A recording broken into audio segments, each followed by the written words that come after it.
দেশের চলচ্চিত্রে দুরবস্থায় ক্রমান্বয়ে বন্ধ হয়ে যাচ্ছে একের পর এক সিনেমা হল। এবার সেই তালিকায় যুক্ত হল নরসিংদীর রায়পুরা উপজেলার হাসনাবাদ এলাকার ৯০ দশকের ছন্দা সিনেমা হল। ১৯৯৯ সালে প্রতিষ্ঠিত ছন্দা সিনেমায় গত ঈদেও মুক্তি পায় শাকিব খান অভিনীত চলচ্চিত্র রাজকুমার। আলোকসজ্জা করা হয় সিনেমা হলের বাইরে। সিনেমা দেখার তেমন লোকজন না থাকলেও হলের ভেতরে বাইরে শাকিব খান ও কোর্টনি কফির পোস্টারে সয়লাভ। তবে হলের বিপরীত রাস্তায় একটি ব্যানার জানান দিল ভিন্ন বার্তা। ব্যানারে স্পষ্ট হলো হলটি ভেঙে সম্প্রসারিত হবে দক্ষিণের দেয়াল ঘেঁষে ২০০৮ সালে প্রতিষ্ঠিত ইদ্রিসিয়া দারুল কোরআন মাদ্রাসা। গত ২-৩ বছর আগে মালিক যিনি শামসুজ্জামান মানিক মিয়া উনি এটা বিক্রি করার ইচ্ছা পোষণ করছেন।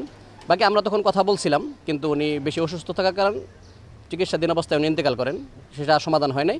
বাকি গত বছর আমরা যখন আবার খবর পাইলাম যে ওয়ারিশ যারা আছে ওনারা এটা বিক্রি করে ফেলবেন, আমাদের পক্ষ থেকে ওনাদের কাছে প্রস্তাব পেশ করলাম যে বিক্রি করে ফেললে আমরাও কিনতে চাই।